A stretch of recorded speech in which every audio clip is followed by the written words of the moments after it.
Pagi itu, kami berangkat dari Bukit Hitam, Idi Rayek, tujuannya ke desa yang sangat terisolir, Sahraja.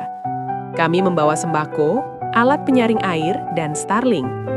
Saya hanya mengikuti Rocky dan relawan, menyaksikan mereka bekerja tanpa lelah, menahan dingin dan hujan. Jalanan becek dan gelap menelan kami. Namun semangat tak pernah pudar. Malam itu, bantuan tetap aman di mobil, sementara warga menunggu di desa yang porak-poranda. Pagi berikutnya, genset menyala, Starlink aktif, dan anak-anak bersama warga menyalakan ponsel, tersambung kembali dengan keluarga mereka. Perjalanan ini bukan sekedar fisik, tapi perjalanan batin tentang kesabaran, keteguhan, dan kemanusiaan. Inilah Desa Sahraja. Tonton kisah perjalanan kami selengkapnya.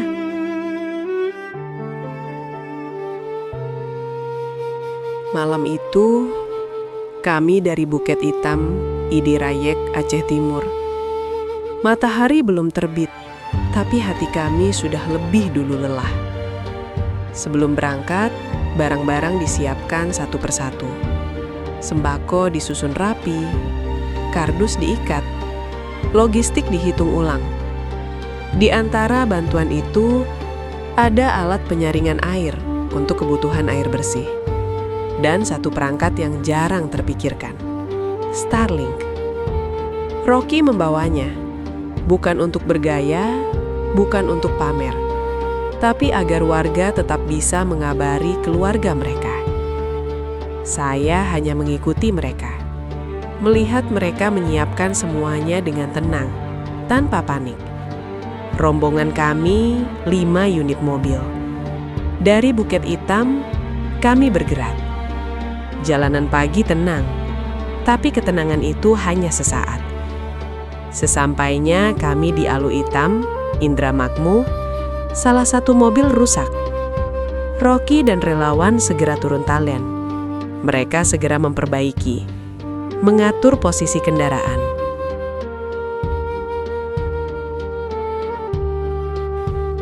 Ketika mobil siap diperbaiki, perjalanan kembali dilanjutkan.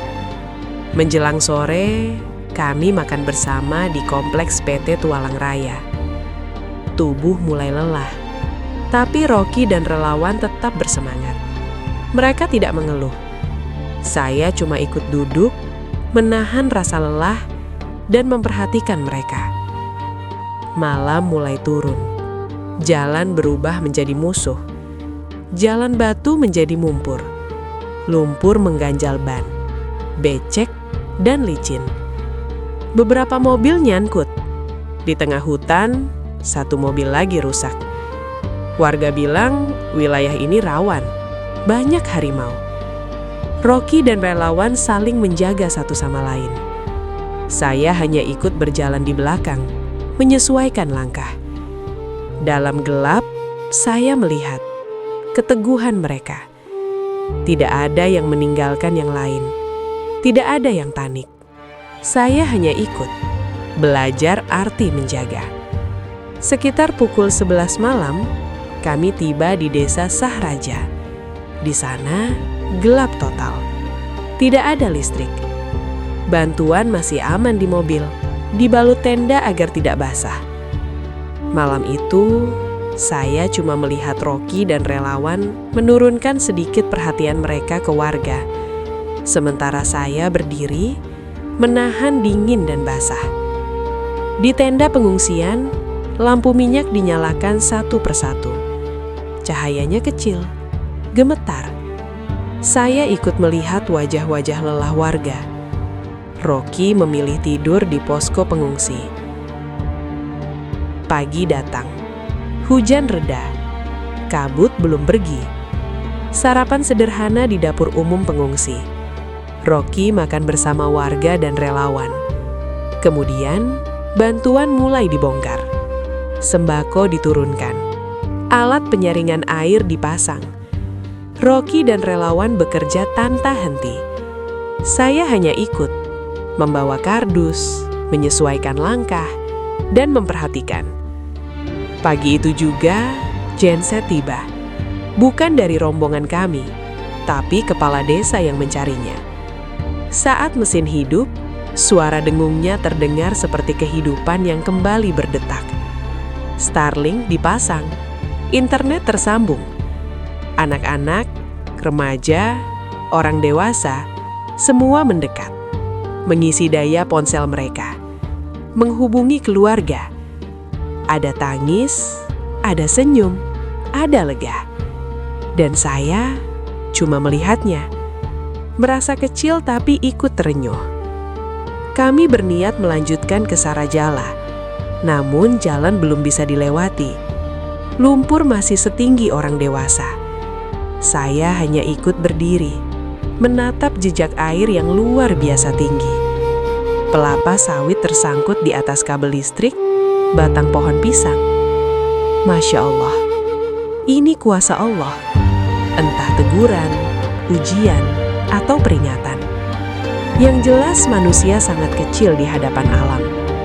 Perjalanan dari Bukit Hitam ke Desa Sahraja bukan sekedar perjalanan fisik. Ini perjalanan batin, tentang kesabaran, tentang keteguhan, tentang kemanusiaan yang tetap hidup di tengah kehancuran. Dan saya hanya ikut melihat, belajar, dan merasakan semua.